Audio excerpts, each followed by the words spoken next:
Esteu preparats pel conte d'avui? Però abans, raspalleu-vos les dents.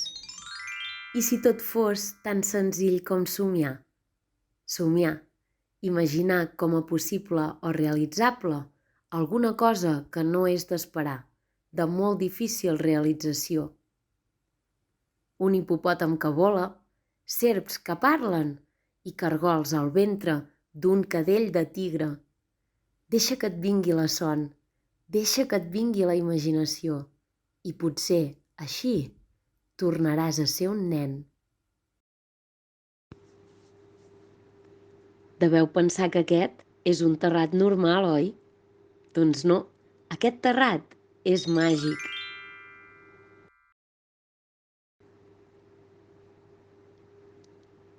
Cada nit, quan estic a punt d'anar a dormir, sento una veu que m'explica un conte.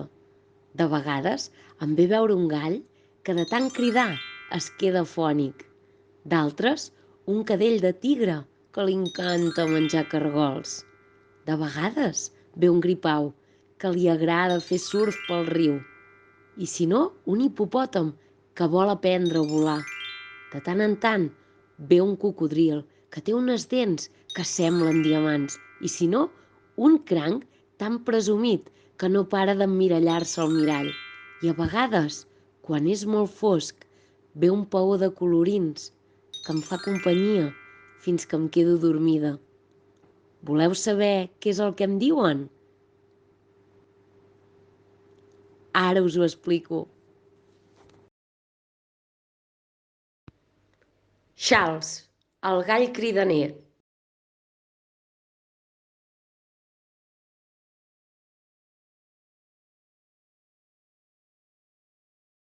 El Charles era el gall més cridaner de tota la granja. Cada dia, a les 5 del matí, s'enfilava a la tanca del jardí i despertava a tots els veïns. «Vols callar, gall cridaner?» bramaven les vaques. «Si no calles, t'arrencarem les plomes», udolava la guineu. «Et taparem la boca amb esparadrap», deien les ovelles. Dormia el porc, tot roncant. Un matí del mes de febrer, en Charles es va llevar com sempre, 10 minuts abans de les 5.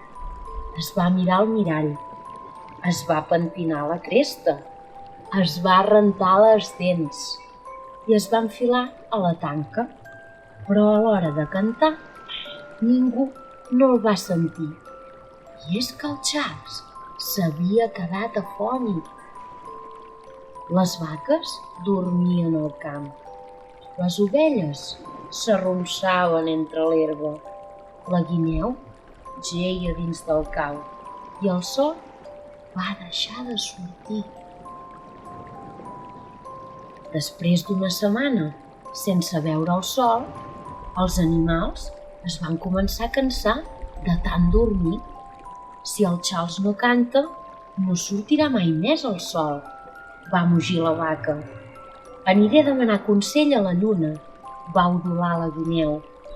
La lluna els va explicar que el sol era molt mandrós i que només els galls del Charles el podien despertar.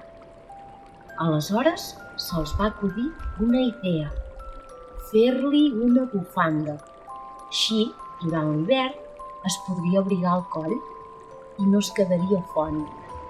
Les ovelles van deixar tota la seva llana a les vaques. Aquestes van teixir una bufanda amb les banyes i la guineu va portar la bufanda al Charles.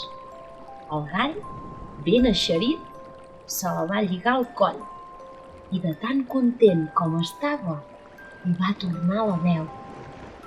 Ah, sí, i el porc, com sempre, va seguir roncant.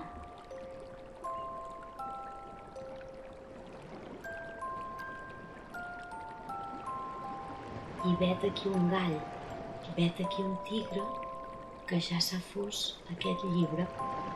I vet aquí un tigre, i vet aquí un gall, que la lluna ja fa un badall.